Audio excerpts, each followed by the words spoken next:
All right. The idea I'm selling today is EQ is greater than IQ. Hmm. Interesting. You buy? We'll see. So if I was doing it mathematically, it would be EQ, and then the alligator would have its mouth open towards the EQ.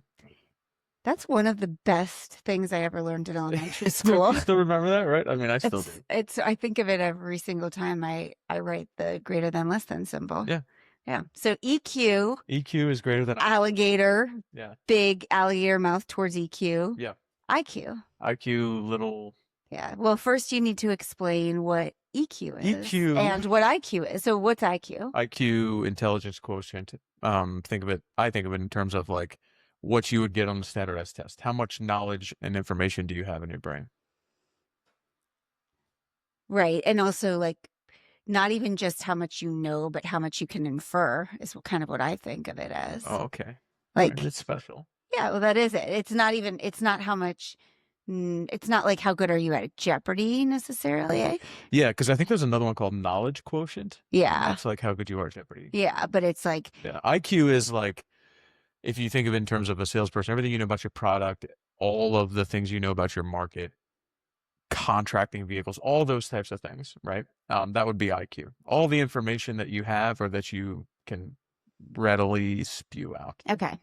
And EQ is, EQ is understanding, managing, and utilizing emotions positively. hmm, So, summing it all up, right? It's basically recognizing emotions to guide thinking and behavior. such an interesting sell from you, Demcher, Yeah, because I am a soft skill guy.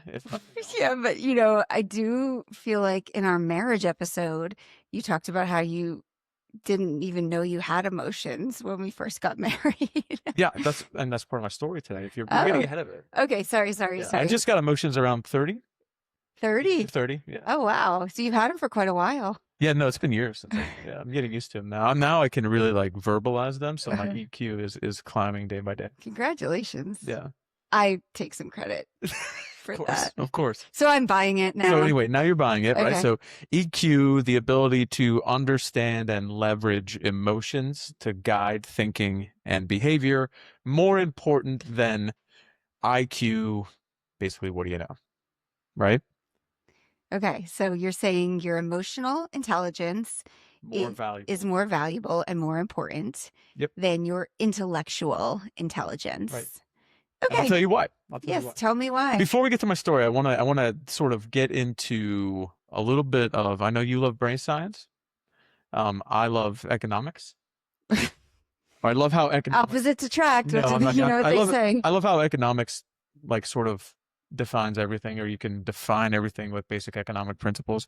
One of the core tenets of economics is this thing called scarcity, right? I'm familiar. You're familiar because you've heard Mhm. me say this a bunch. Well, I knew it before you. You knew it before me. I have a You taught it to me. fun fact. I have a very high IQ. Extremely high. I have a story about my IQ in case anyone wants to know it. All right, we'll save that one for the Can end. I You have to listen can I all the way. tell it? You have to listen all the way to the end to get Krista's IQ story. I'm really proud of it. All right, so one of the Okay. core tenets of economics is this principle called scarcity. And in simplest terms, what this means is the less there is of a thing, the more valuable it becomes, right? Oil, land, diamonds, art, right? Nobody's making another Mona Lisa. Or it's not going to be another there's not going to be another Lisa, so it dries up the value of things that are scarce. And this relates to this concept because EQ is becoming more and more scarce, while IQ is becoming less and less scarce every single day, right? Why is that? Well, anybody who has a smartphone now knows more than anybody did 30, 40 years ago, Yeah. right? You can have access to literally any piece of information. So it no longer makes you special. You're not scarce. You're not a limited quantity by how much information you have, right? That's one of my favorite words, ubiquitous. Everybody knows everything, or you can find out the answer to almost everything really quickly. Yeah. It reminds me of SSHS. She sells, he sells. Did I do that? She sells, he sells 1.0. Our trailer, we talked about how it used to be in the olden Right. days. Exactly. It used to be like buyer beware because a salesperson could literally say whatever, and the buyer had no way of knowing it was true. And now, in today's day and age, it really is seller beware because buyers are more informed than ever. They can Yeah. learn anything. Yeah. So that And then there's another little wrinkle that they may be informed with poor information, true. but that's a whole Mhm. nother conversation for Yeah. today. Okay. I want to hear Yeah. your story Yeah. about this. So IQ, right? Less and less valuable because everybody now has theoretically or in reality higher access to information and knowledge.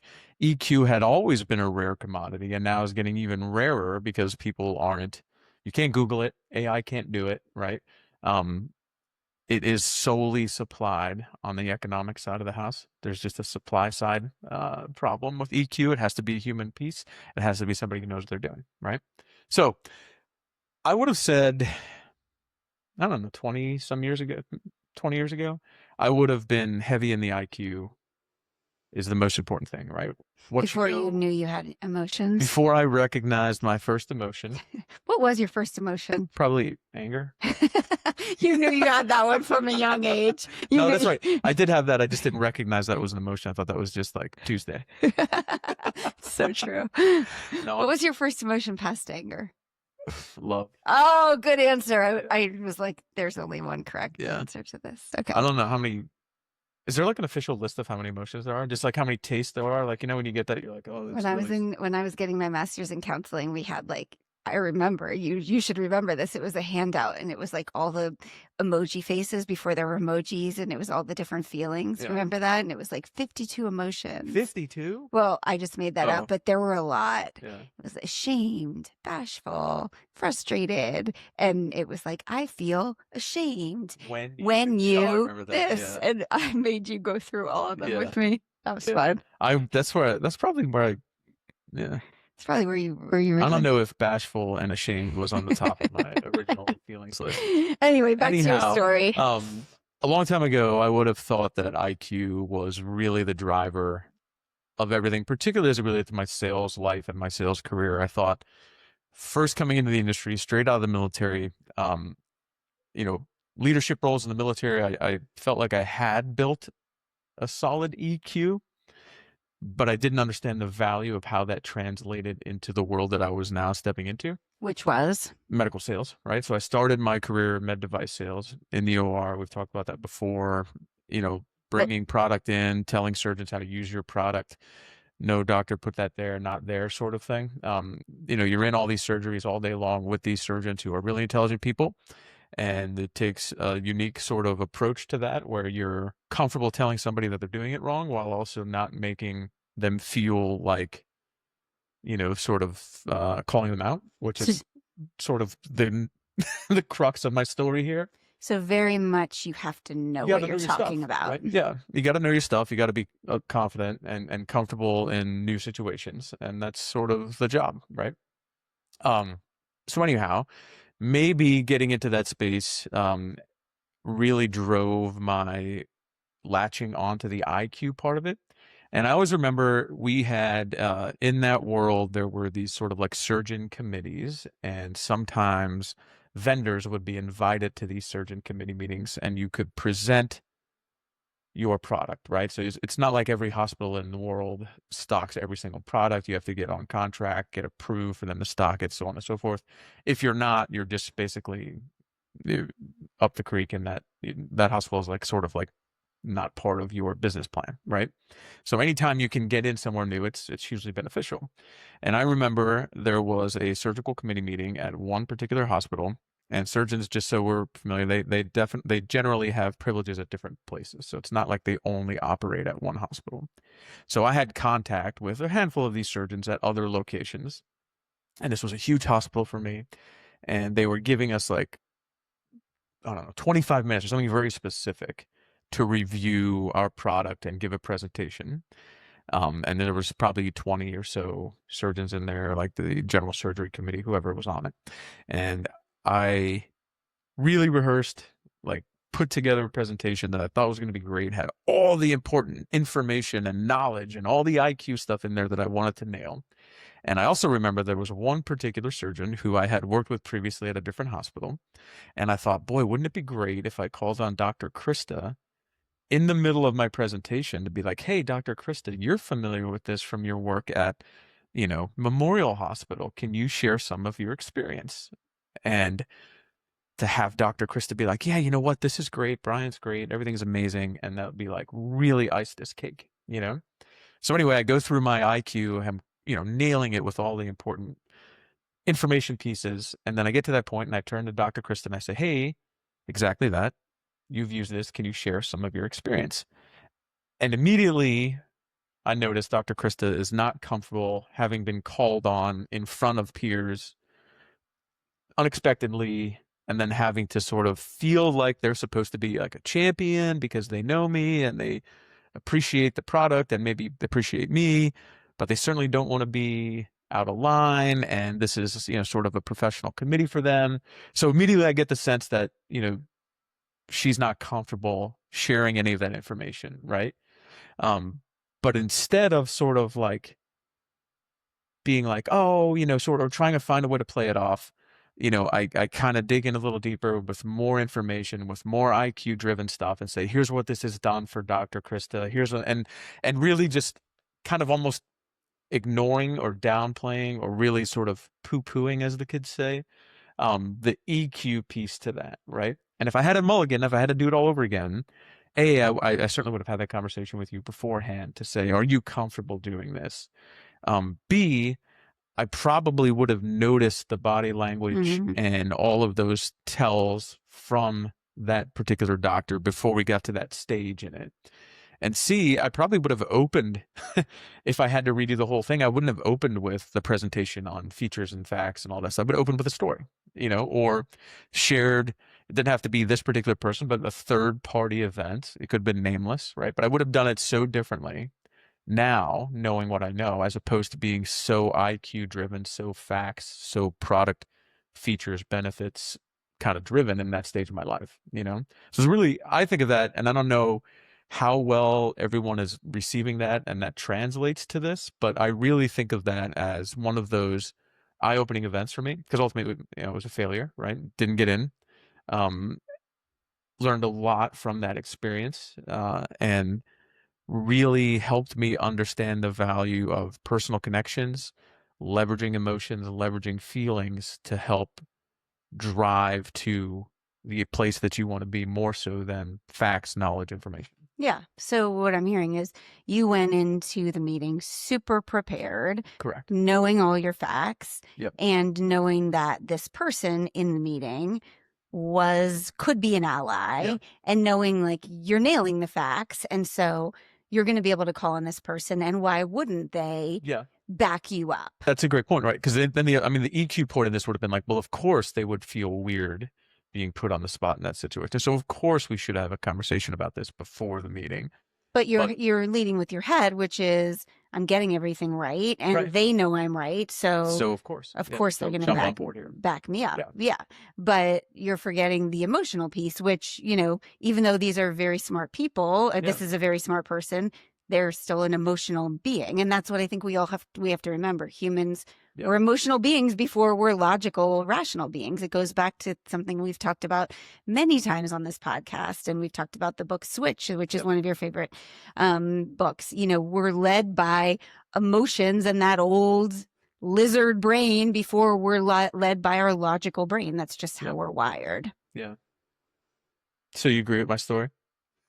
Well, I can see the failure in it, but I also can see if I were you, I would have done exactly the same thing, because you're put in this position of like, I'm with these academics and I want to impress them on a really intellectual level. And I think it's so relatable for any of us that are in this spot where you want to impress people intellectually. I think I was just in a situation where I went into a group of people and you're like, you just don't know your footing. You don't know, like, are these people going to be smarter than me? Or, you even though Spoiler alert, I do have a very high IQ. But you're just are like, where do I stand Yep. here? Like where do I fit? And I want to impress people. And gosh, you're not only wanting to impress them, like you're trying to get a deal done here. Correct. And so you're like, let me puff my chest out and show everything I know. But at the end of the day, it Yep. really is about the Yeah. It's about EQ. people. Yeah. Yeah. But I guess, I know you're gonna take us down this path. Like, how do you do it? Yeah. What is EQ? Like, what's the solution here? Yeah. So as I mentioned, right? So EQ is sort of understanding emotions and how they play a role in decision making and thought and thinking, right? And I think, and maybe I'm off base here, but I do feel like when I've had conversations, professional conversations about EQ, it's sort of the negative like connotation around this is that it's like soft and like fluffy, right? Um, Having a high EQ doesn't necessarily mean that you have to pamper and baby everyone. It's not that you're trying to be overly nice to everyone. Um, it's just that you're picking up what they're putting down, right? Mm-hmm. We talk about body language all the time. We talk about, nonverbal clues, all those types of things, right?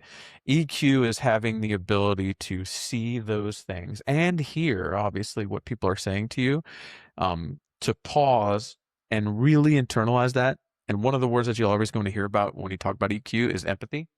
And empathy is not sympathy, right? It's not that I'm feeling bad for anybody. It's that I can understand where they're coming from, right? So I think the solution for EQ is to notice those things. Take the time, first of all, to receive and collect the information that somebody's giving you, whether it be through their words or through their actions, right?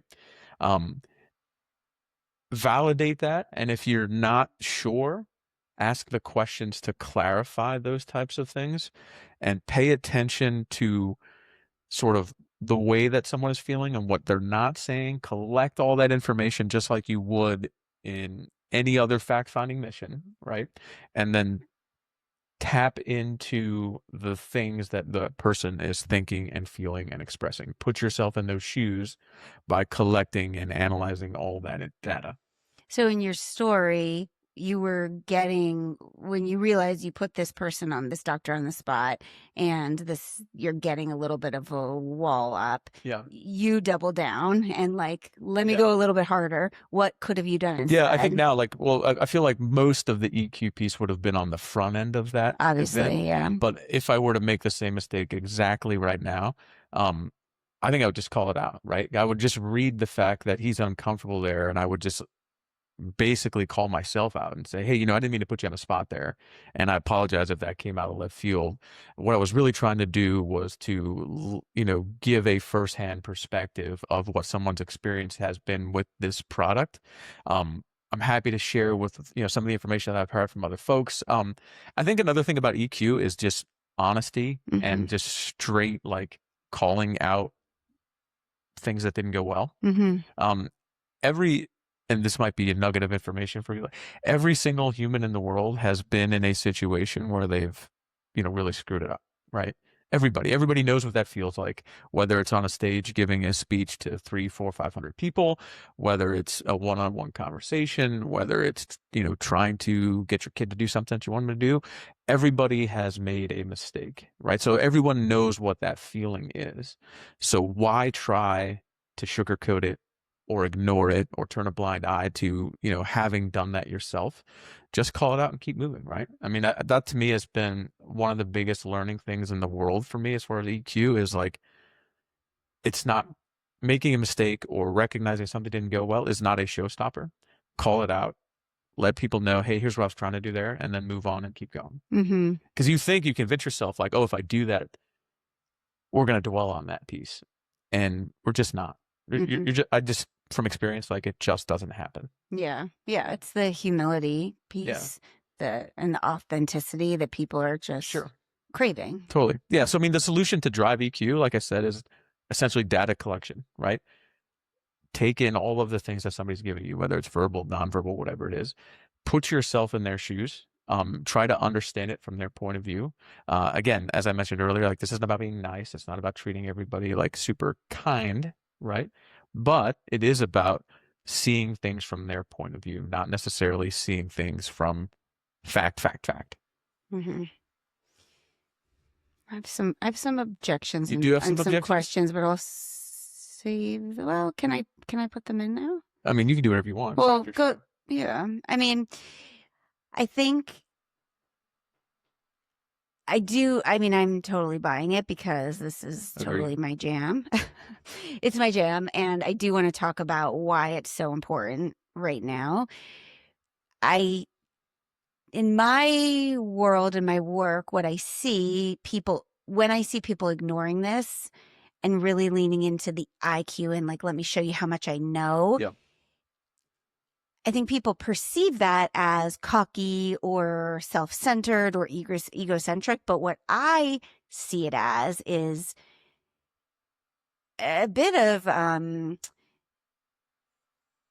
issues with confidence. Mm-hmm. You're not, you're just, I mean, I think probably in your story, Oh, you would for sure. agree. Like, you're like, shit, like I'm Right. nervous in this situation. So I'm going to over prepare Yep. and I'm going to stand on my expertise and my knowledge because there is like one path for this to go in. And if this like goes off kilter, like I don't know what I'm going to do. So I see that and like, I'm just going to stick in my expertise because if I get thrown a question, I don't know, like, I don't know what I'm going to do. Yep. Because EQ, like, I think like IQ feels, and I guess we're talking a little of this like KQ, the knowledge quotient too. Like it feels very black and white. It feels like I got it or I don't got it. EQ feels very gray and scary. So how do you teach people to develop this soft skill? Yeah. It's hard. Yeah. To me, it's way harder. Yeah, I do. I think you're exactly right. It is a confidence thing. I mean, like with anything in life, like you're going to continue to put your best foot forward, right? And if your knowledge about your product, service, good, yourself, whatever it is, if your knowledge is your best foot, you're going to lead with that and default to that all the time. And that makes sense, right? My argument is if you're ignoring the EQ side, number one, you're ignoring the most important side. Number two, you're ignoring the side that can give you a competitive edge, Mhm. right? So how do you get better at that? I remember, you know, having greener, less experienced reps on my teams in the past. And one of the things I've always asked them at the end of a meeting is like, okay, what do you think Krista wants out of this project? What do you think she thinks now? How do you think she feels about X, right? Like they were always emotion-based questions, right? Because I feel like you do default to coming up plowing through all this information because you've got so much to cover, right? And then at the end of the day, you're like, well, what is it do you think that she's trying to do? And always turning it back to, okay, if you put herself in her shoes, what's her motivations? What's she trying to accomplish? And I've talked all the time about like people are busy. Um, they've got a million different priorities. We all have 100 and 200, 300, 400 unread emails in our inbox, right? Like, I think the way you get better at EQ is at the end of a conversation, just trying purposefully, sort of concentrating on, hey, for 2 to 3 minutes, can I put myself in that person's shoes? What am I trying to accomplish? What's my biggest driver? What's my biggest blocker? What do I think about this person who just walked in here to talk to me about everything? Like, just put yourself in that person's shoes and ask those feeling-based questions. Mm-hmm. Yeah. Yeah.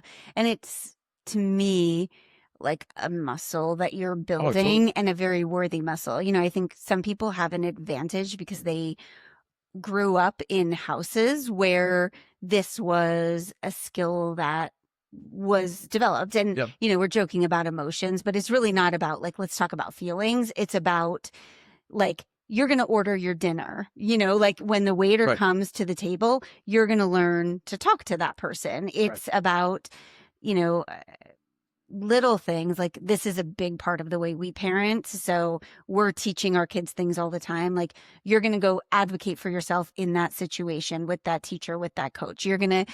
A sad situation just happened in our family. Like you're going to reach out to these people that you love and you're going to express the way you feel and you're going to let them know you're here. Like, so it's just like learning how to communicate in ways that don't feel so linear. And so sometimes you have that foundation. Sometimes you don't, but you can always develop it because this is how we're wired as humans. And so whether you have a little bit of that or you don't, it is that muscle. And so just know, like, it's inside all of us. Totally. And it is, as you said, so worthy. And now more than ever, it is essential. So let's talk a bit about. Even before you know, just like one quick thing. If you think about being in the sales world, right? We've all had sales deals that have gone far slower than we had anticipated, right? You could do the standard, hey, just following up, just want to know where we stand. You can do that, right? Or, hey, maybe there's more information that I want to pass along to you, and here's my reason for reaching out. Or you can call it out and be like, hey, Mr. and Mrs. Customer, it feels like we lost a little bit of momentum here. Like, can you tell me like what's going on, right? And that's not necessarily what I would consider like emotion, but it is tapping into and calling something out and saying, hey, let's be real, right? Like, it's not about me making another appointment on your calendar so I can come in and demonstrate why what I'm selling is the greatest thing in the world. It's me calling something out and saying, hey, it feels like this is a thing. Let's have a conversation about something that's not related to my product or me. Let's have a conversation about the situation. Yeah. Like, and that's putting yourself in their shoes, right? And the younger me would have been like, what they need is another go around of me telling them why what I have is great, you know? Yeah. So what if you don't do this?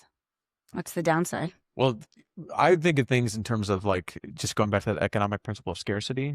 If you're good at a thing that few other people are, that's a great thing for you, right? And in this case, if you're good at reading the room, if you're good at understanding, putting yourself in other people's shoes, if you're good at empathy, that's hugely valuable, right? Especially now. Right.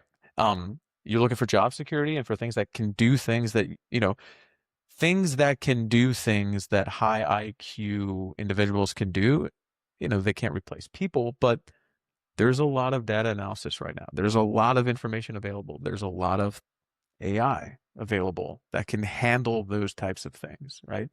And until a software program or an app can handle EQ, that is a massively important way to differentiate yourself. Yeah, yeah. And I mean, some AI is emotionally intelligent, and you can learn how to write an email and say, I need this to be more emotionally resonant, but we are still hopefully a long time away from having a crutch to walk into someone's office or walk into a meeting and have something talk for us. And God willing, we will never get to that point. Like, you still need that skill as humans. And that is what will set you apart. Yeah. You want to like survive this AI apocalypse. Like, this is how you're going to do it. This is how you become competitive, because a lot of people are not going to survive it. Yeah, no, I think to me that's the biggest thing. And the second thing I'll say, which is obviously a little bit less, is think about the best purchasing experiences that you've had as a consumer, car, whatever. I just think of car because it's a relatively frequent purchase, right? The most positive experiences you've had as a consumer aren't necessarily connected to buying from those people who you may consider to be the most intelligent, right? They're not, right? It's the people that you feel most connected to, or the people that you feel most heard your needs. Yeah. It's not the person who has, who's going to show up and win on Jeopardy, right?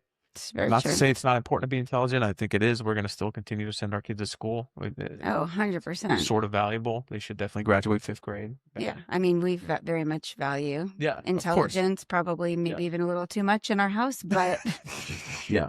But this is based on the way our children flame each other for not knowing things sometimes. But yeah, we value this more. Yeah. I think of when we did a whole podcast episode. I don't know, it wasn't the van, it was our Volkswagen, I think. Yeah. The woman that we tried to buy it from, we ended up not buying it from her because the day we went back to buy it, she wasn't there. Remember that? But she was very green, and she did not know much about the car itself. And do you remember what her profession was before she came? Bartender. Yeah. But she was. So go figure that somebody who's a bartender would be A+ at reading the room. Yeah. But she was so good with us. Yeah. Yeah, she was so good with us. Yeah. And an experience that Ava and I had yesterday with the doctor, who like she definitely knew her stuff. And obviously Yeah. you want a doctor to know your stuff, but I'm like, why did we like her so much? You know, Ava is at a very different stage of life than I am. Why did this doctor, we were both like, oh my gosh, this doctor was so amazing for both of us. And we both have very different needs Yeah. because she related to us as human beings. Yeah. And at the end of the day, that's what it is. So what does life look like when you can nail this? I feel like we've kind of, there's the success of all this. I feel like we've already kind of touched on it, but do you want to just kind of wrap Yeah, it I with mean, that? again, it's making progress, right? It's moving things along. It's one of those things that just like, we use the workout analogy all the time. The more you practice it, the better you get at it, right? It really helps you from a professional sense shorten sales cycles, right? From a personal sense, expanding your network, getting to know other people, just learning through other people's experiences and thought processes. Just in general makes you a more well-rounded, better overall person. But in terms of business, right, I just feel like you just mentioned it. I mean, this is like, it's a differentiator, right? If you are great at a thing that other people are not great at, this is super, super valuable. Yeah. Yeah. So EQ, Alligator chomp. alligator chomp, IQ. Yeah. I'm buying it, but I would like Buying it. to, I would Buying like, it, but let's go back to I would what like you said. to say that Yeah. back when I was in grad school, Yep. my friend had to take a class on assessments. Do you remember this? Yeah. You know the story? Oh yeah. Do you want to tell the story? No. Go. It's your story. My friends took a class on assessments and she had to learn how to give intelligence tests. Yeah. Yeah. And she was dating an incredibly intelligent person. I'll leave that person and even down to their gender anonymous.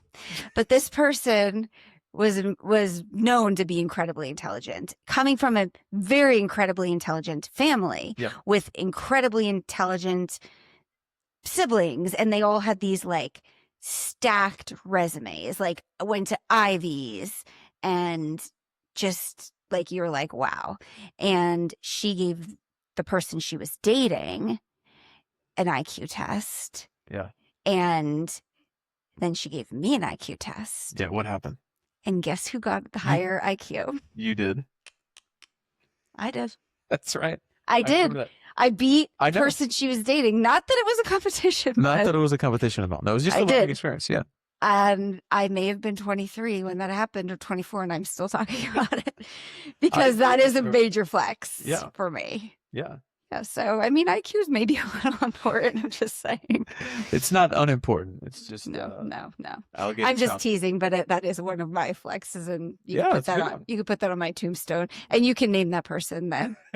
I don't mind When that day comes. because I don't even know if that person knows that I beat him. I don't think we were supposed to know that. Yeah. I remember. I wasn't supposed to know, but Yeah. she was like, I have to tell you something, and I was like, is it good? Because I was so scared because she's also very like a little judgy. Well, she's just direct. Yeah, She's direct, and she was giving me the IQ test, and I was like, oh God, she's gonna know what my IQ is. I almost didn't want to do it, but I loved her. She was my friend. I'm like, all right, I'll do it. And then she gave it to me, and I was so excited. I remember because like a couple weeks later, I got a call from like the government IQ Mensa. Mensa. Uh-huh. Yeah, the government IQ department, and they were like, that we've never seen anything like this. Yeah. Like, this is a number does not exist, has not been invented yet to quantify. But EQ is more important. And I would have been like, yeah, at the time, and now all these years later, I'm like, you guessed. You're like, no, it doesn't matter, Krista. Yeah. That could have been a 40 for all it matters. Yeah. Anyway. Awesome. All right. Good talk. I'm glad you agree with me. I do agree with you. We got to get some more spicy topics that we disagree on. You probably could We had one on our walk this morning, but disagree. I don't know if it's ready for the podcast. We have to see. All right. IQ greater than EQ, or EQ, sorry, EQ greater than IQ. Do you buy it? Gotta let us know.